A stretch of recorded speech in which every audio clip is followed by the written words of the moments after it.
క్రైస్తవుల లెక్కల్లో వేరు. ఆ విషయాన్ని మొన్న రాజమండ్రి సభల్లో కూడా చెప్పాను మీకు. రెండో రోజు ఇశ్రాయేలీలు తిండిని బట్టి కూడా మనుషుల్ని వేరు చేశారు.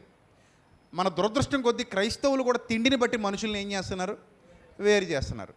తిండంతా ఒక దేవుడిదే అని నమ్ముతున్నప్పుడు మళ్ళీ ఈ తిండి మాది ఆ తిండి మీదని ఎలా చెప్పగలుగుతున్నారో నాకు ఎప్పటికీ అర్థం కావట్లా.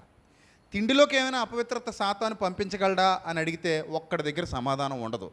ఒకవేళ తిండిలోకి అపవిత్రతను పంపించగలిగే శక్తి సామర్థ్యాలు సాతానుగాడికి కనుక ఉండుంటే అది మీరు తెలిస్తున్నా లోపలికి వెళ్ళి మిమ్మల్ని హామ్ చేస్తుంది, తెలియకుండా తిన్నా లోపలికి వెళ్ళి మిమ్మల్ని ఏం చేస్తుంది?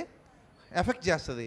అది విశ్వాసానికి సంబంధించిందే తప్ప పదార్థానికి సంబంధించింది కాదు. అక్కడ నీకు క్లియర్ కట్గా విశ్వాసం బలంగా ఉంటే దేవుడు ఒక్కడే అని నమ్ముతున్నావు. ఎంతమంది దేవుళ్ళు?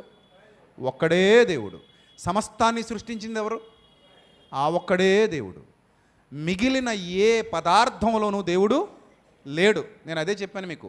మరియమ్మ బొమ్మలో మరియమ్మ ఉండదు. ఉంటుందా? మరియమ్మ బొమ్మలో మరియమ్మ ఉంటుందా? ఉంటుందా? ఉండదు. ఏదో అంటారు కదా, మైసూర్ బజ్జీలో మైసూర్ ఉండదు, నేతి బీరకాయలో నెయ్యి ఉండదు, పులిహోరలో పులు ఉండదు అంటారు. చూశారు? అలాగా మరియమ్మ బొమ్మలో ఎవరుండరు? మరియమ్మ ఉండదు. యేసుప్రభు బొమ్మలో ఎవరుండరు?